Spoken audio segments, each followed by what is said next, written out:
Station 7 présente Ils font le Sud.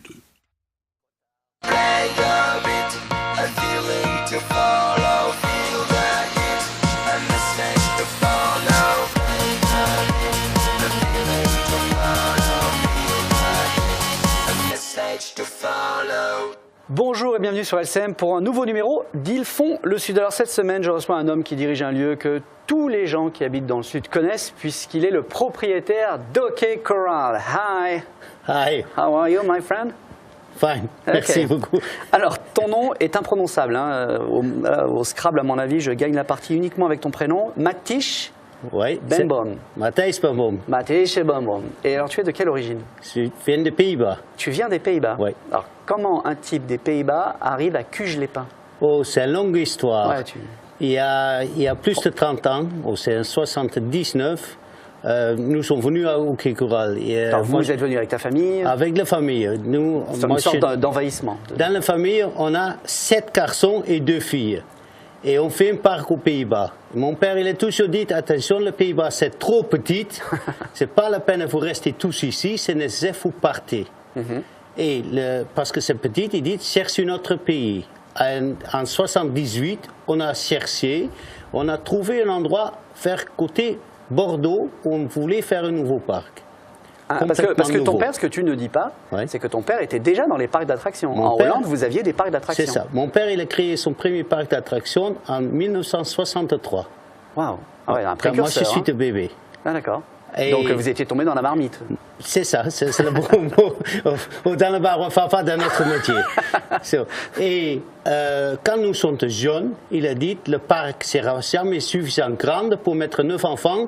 Direction dedans, vous partez, le Pays-Bas c'est trop petit pour faire plus de parcs parce que le Pays-Bas c'est le pays avec le plus de parcs d'attractions par nombre de têtes, par habitant. D'accord. Donc là, toi, tu pars à Bordeaux. On voulait aller à Bordeaux, on a trouvé un endroit et tout ça, et juste comme ça, pendant une foire au Bourget, l'aéroport de Bourget, il y a une foire de parc d'attractions.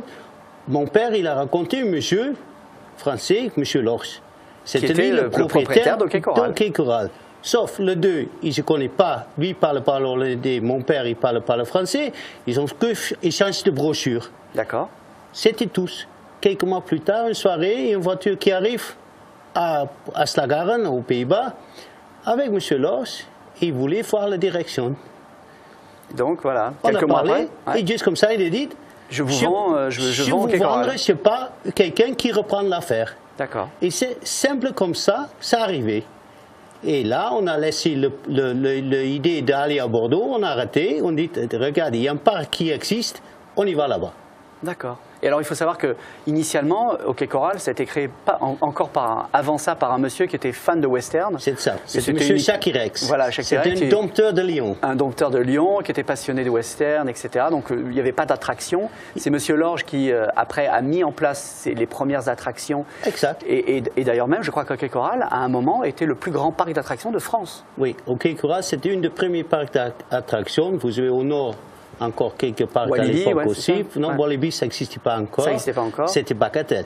D'accord. Oui, et c'était ça ou c'était l'origine cela. Alors, tu as remarqué quand même que depuis, il s'est ouvert des parcs d'attractions, hein, plutôt de grande taille. Oui. Est-ce que tu n'as pas l'impression, toi, qu'OK Corral a loupé le train de l'avenir et qu'aujourd'hui, c'est un peu un parc un peu ringard, un peu vieillissant, etc. Est-ce que non. Je sais que ça t'énerve quand on dit ça. Non, j'essaie de t'énerver. Pas du tout. Non. Mais quand tu entends ces critiques-là, qui existent, il y a des personnes qui parlent ça. Oui, mais c'est les gens qui ne sont pas venus. C'est injuste. Si les gens ils viennent chez nous régulièrement, ils voient quand chaque fois on met de nouveaux manèges. Si vous faites la liste de tous les nouveaux manèges des dernières années et tout le changement, ça fait la preuve de ça. Oui, mais c'est pas Space Mountain, par exemple. À Disneyland, tu as des attractions qui valent des millions et des millions d'euros d'investissement, de développement. Tu n'as pas les moyens, toi, de te battre avec eux. Nous, c'est sûr, il n'y a pas de millions, mais quand vous regardez le Gold Rush qui en a mis il y a 2 ans, ça coûtait 2 millions d'euros quand même. Gold Rush, c'est l'écran 8, c'est 2 millions d'euros. Ça fait quand même 2 millions d'euros. Et je crois qu'il y a une attraction nouvelle cette année, on va investir 1,1 million d'euros.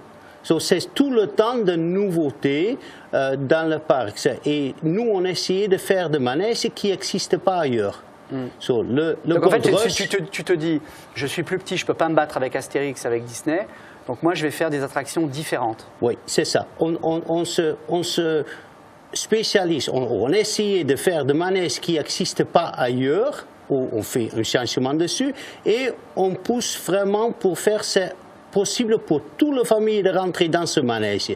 Parce que quand vous avez une conduite et le petit il n'est pas capable de rentrer, c'est aussi pas intéressant. Toi, c'est vraiment la famille que tu... C'est la famille. On peut tous faire la manège. Tous faire presque tout le manège. D'accord. Parce que c'est sûr, vous avez quelques manèges, c'est pas possible de rentrer avec une petite, mais le nouveau conduite, il était fait avec des voitures où les enfants, à partir de 1 mètre, ils rentrent. D'accord, ouais. Là, le nouveau manège, dans son forme origine, il n'était pas fait pour le petit enfant. Maintenant, ils ont fait d'adaptation à la voiture quand les enfants, à partir de 1 mètre, ils ont le droit de rentrer dans l'Alligator Island. Est-ce que tu peux nous parler de cette nouvelle attraction, Alligator Island? Alligator Island. Qu'est-ce que c'est qu'Alligator Island? Je devine qu'il doit y avoir des crocodiles dans le...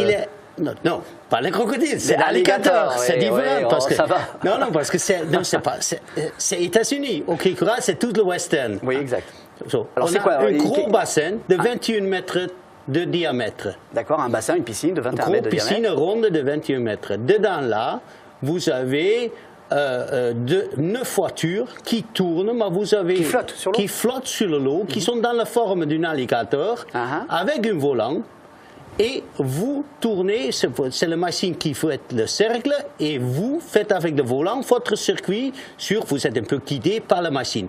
Mais entre-temps, il y a des explosions, il y a des cascades, c'est possible, vous se bien mouiller là. On sort de là pas vraiment sec. Hein. C'est ça, on a mis même à l'extérieur des pistolets à l'eau pour tirer sur vous. Ben, enfin l'été, à la limite, hein, on vient là-bas pour chercher un peu de bonheur et de rafraîchissement.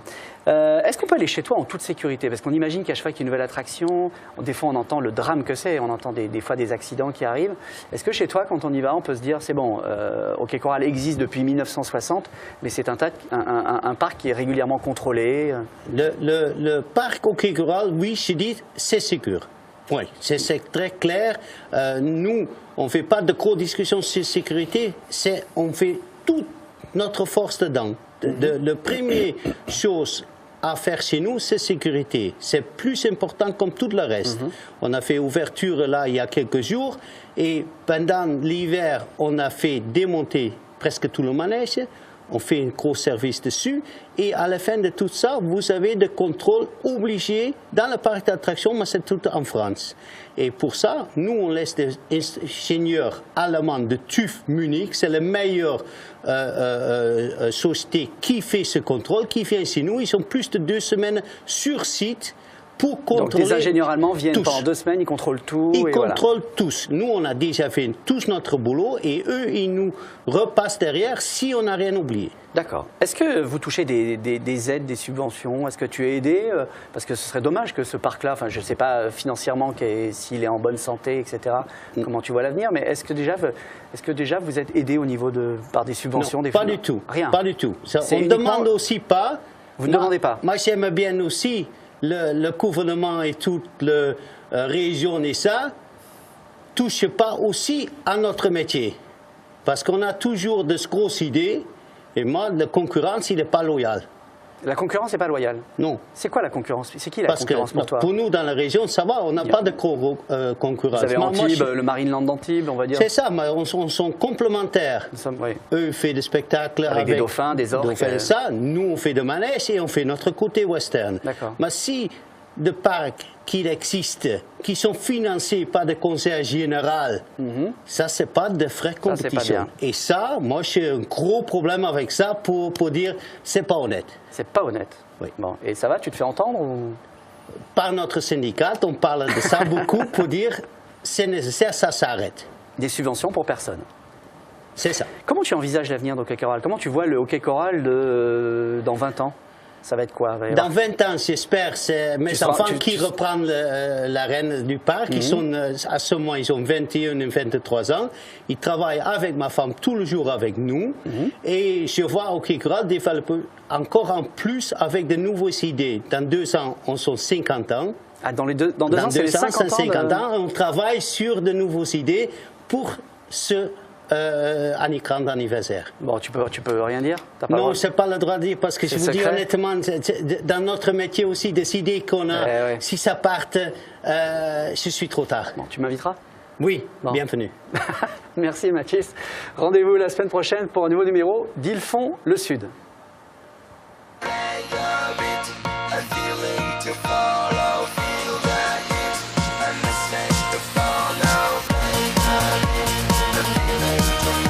Pour revoir ce programme, lcm.fr.